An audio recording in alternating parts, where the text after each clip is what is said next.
Alright guys, welcome back to another episode of The Rare Rats. Today we're going to be teaching you guys all about chatterbait fishing. So it's going to be a master class. We're going to have rod, reel, baits, line, where to fish them, locations, how to catch them, and all the good stuff. Stay tuned, it's going to be a banger. Alright guys, so the first thing I'm going to go over in this video is going to be the setup of the chatterbait. Normally I'm a big glass rod guy. It kind of depends on personal preference whether you go with glass rods or graphite.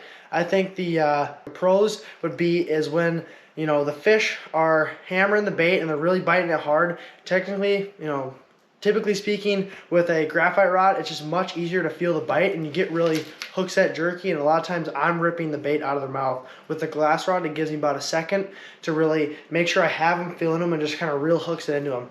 Versus a graphite, you're reeling, feeling it, bump, set the hook, right? It's just too quick sometimes for these fish to get the chatterbait.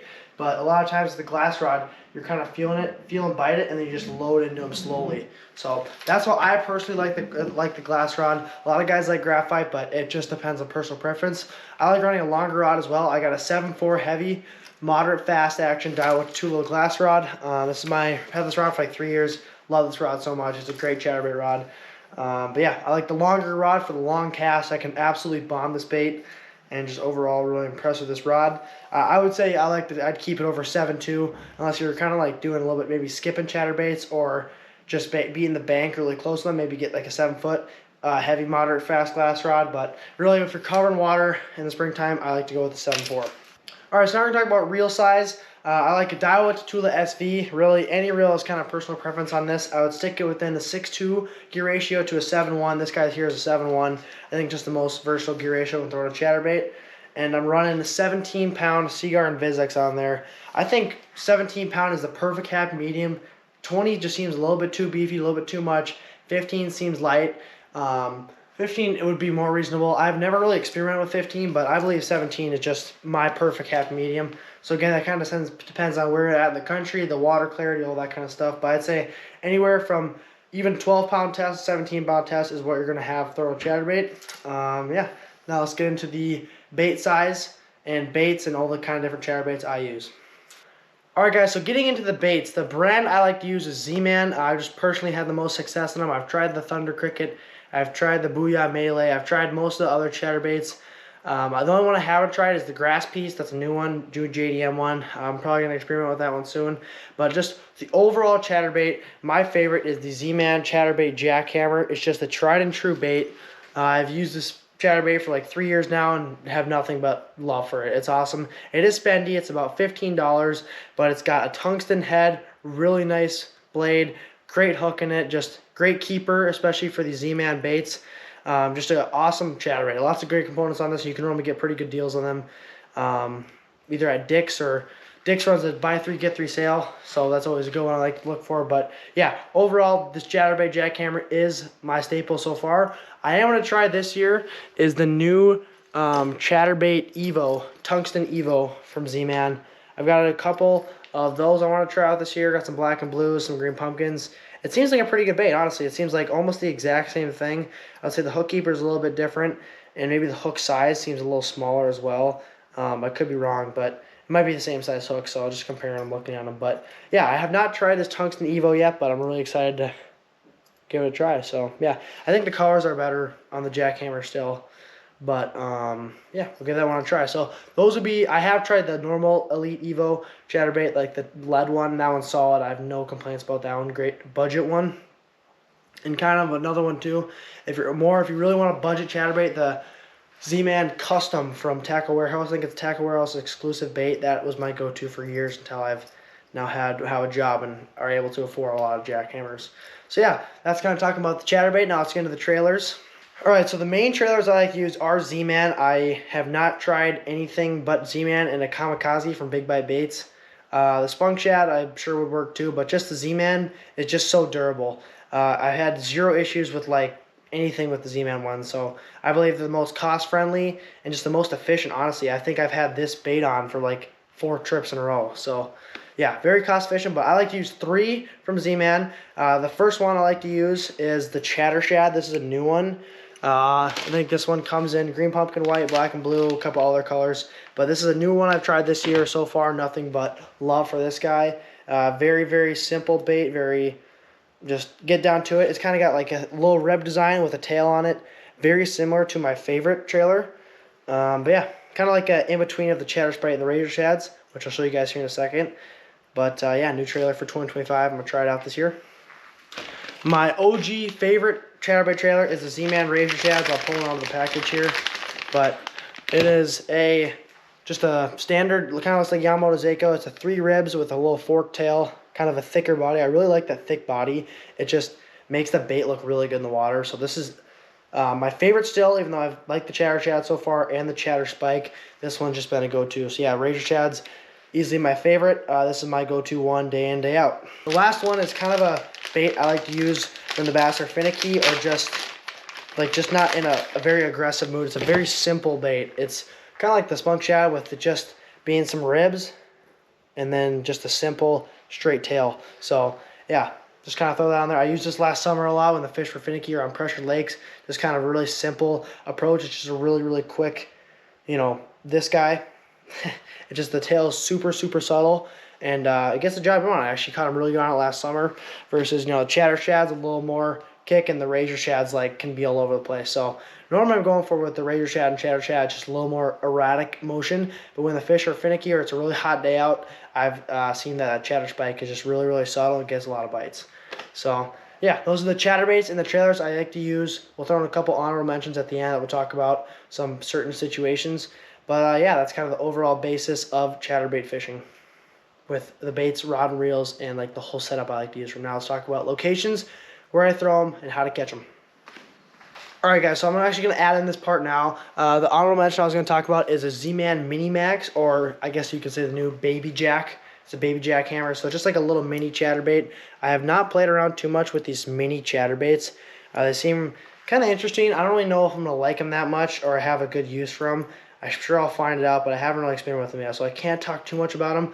But I'm sure it'd be really good in clear water situations, high pressure situations, or where you just are trying to downsize and you got smaller fish in the area. So that's kind of how I would use them. But yeah, I'm gonna give these a try this summer, probably on really pressured bodies of water when they're just not eating that much. So yeah, there's the Mini Max and the Baby Jack. I'm excited to try those out for this year.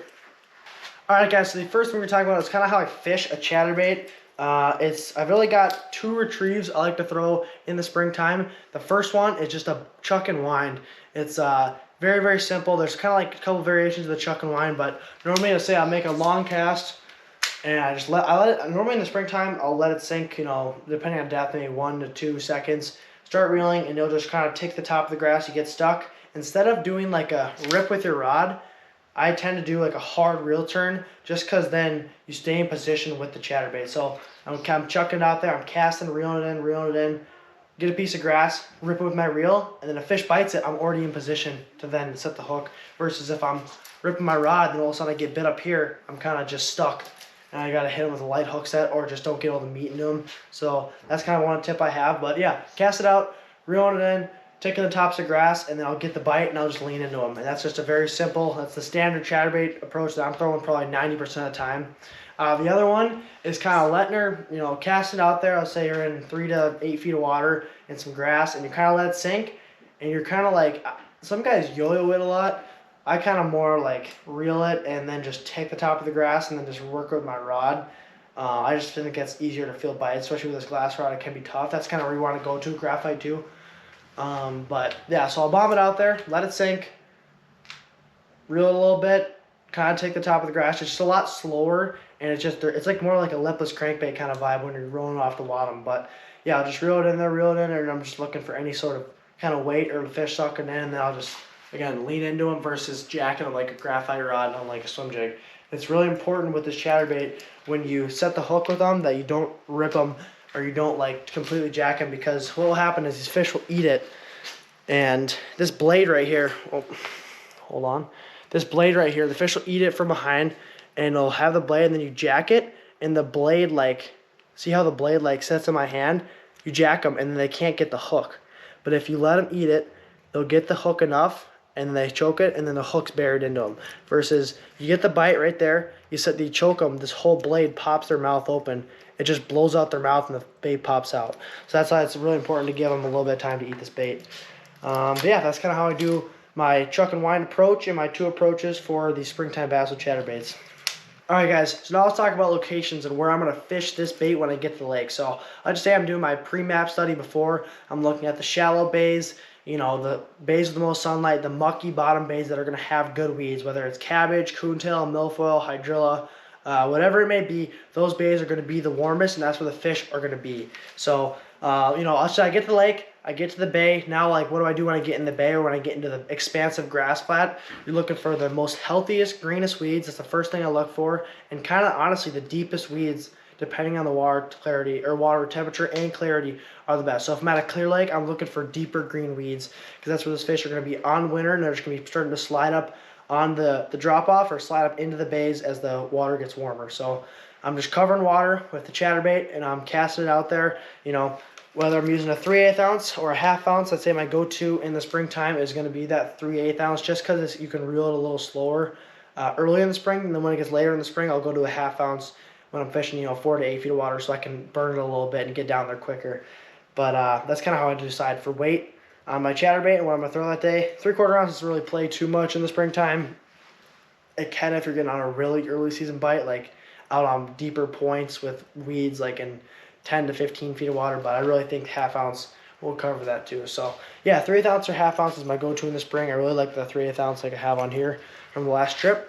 And that's just kind of how I cover water and find fish with the chatterbait. It's really all about locating fish. Once you locate fish and get confidence in an area, just pick it apart. You know, make the same cast, make very long casts. You're just kind of feeling what you got for weeds down there, what you got for water clarity, looking at your graphs like constantly. That's a big thing, is water temperature, not clarity. It's just kind of knowing where you're at in the lake, what the temperature is, what the clarity is, and just kind of piecing together a pattern with chatterbait. Because once you get on a pattern, you can duplicate it basically anywhere in the lake, and the fish will be there. So yeah, it's kind of locations I like to go over and kind of talk about when I'm telling people how to fish chatterbait. But yeah, that's kind of everything wrapping up chatterbait fishing. We talked about rod and reels, the setup, the line size, the weight size, what baits I like to throw, you know, what kind of trailers I like to throw. Now let's get into color selection and kind of tips and tricks that, you know, we may not talk about in a normal video. All right, guys, so the first tip and trick I have for you guys is just kind of picking between clarity, water clarity, and trailer. So a big thing I like to do in the springtime is when the bass slide up shallow is just covering water with a more like bold approach. So a lot of times you get to a clear lake, especially up here in North Country, where it's like, okay, it's crystal clear, I'm just gonna go throw a green pumpkin.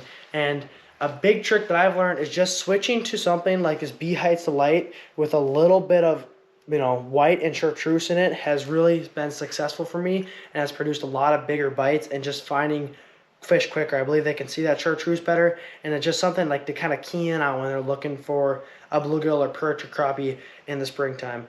And you know, like my go-to baits when we're at a clear natural lake would be, you know, this bee height to light. I'm probably going to start out with that. If the fish are really finicky or not eating that, I'll go to a Brett's bluegill.